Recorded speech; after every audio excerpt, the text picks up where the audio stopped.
natungkot mo ka sa personal life mo, 4 years ka ng single. Ang tagal na. Oo. Bakit tumagal ng gano'n? Ano yun? Bakit tumagal ng 4 years? Siguro dahil nga, ako nga kasi hinihintay ko na yun talagang the one. Yung tao. Gusto ko kasi pinagkakaroon ako ng boyfriend. Yun na rin yung makakasama ko na rin sa buhay. Siguro, hindi pa binibigay yun.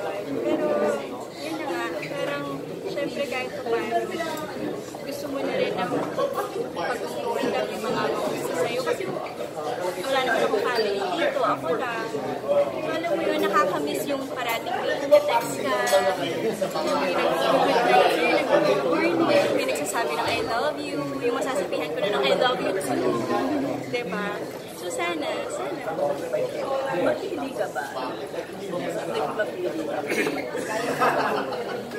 Siguro po, walang masama na maging mapili dahil ang tagal ko na nga ako kasing single. So parang ako, kung talagang yung susunod na magiging boyfriend na, kailangan pilingin ko na po talagang mabuti dahil gusto ko siya yung makasama ko habang buhay. Kasi 26 na ako. So parang ang mindset ko, sana pag nag-30 ako, meron na akong pamilya. Okay. Yan dahil nga single ka, for the longest time nga sabi mo, okay lang kasi na parang may mga times na parang nagpapakita ng interest sa mga guys older than you, gano'n. How do you react to that? Okay lang ba sa'yo yung gano'n? Ako po kasi hindi ko natinitirin sa wala kang age. Kasi lalo na pag alam mo naman sa sarili mo na mabuti yung tao, pag-click kayo. Kasi hindi ko natitignan yun. Ang love naman, wala namang gender yan. So, mahal ka at i-respect ka. Walang masama. Yan, anong gusto mo ba na quality sa magiging boyfriend? Ako po, unang-una gusto ko po, malapit sa pamilya ko. Gusto ng parents ko para sa akin. At, ang patatawanin lang ako. Yun, yung simple lang po, simple lang. Paano kung bading ang maging jowa in the case? Gaya nga po ng sinabi ko, ako, naghihintay na lang ako ng... Naghihintay ka na lang ng...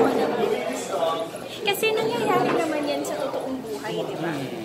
Mama OG, bakla siya pero may asawa siya, ang dami niyang anak. Kaya hindi mo talaga masasabi, wala ang pag-ibig, wala yan sa gender. Kapag ikaw minahali ka, nirespeto ka, mamahalin mo rin ang tao. So may possibility, ibig mo sabihin. Naman. May-imagine mo ba na mamahalin mo si OG? Mama OG, hindi. Sino yung naisip mo na pwede? Ayoko maging jade. Sino yung pwede?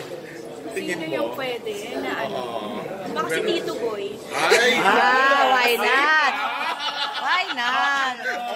May Tito Boy kasi alam ko, i-respeto at mamahalin din ako noon.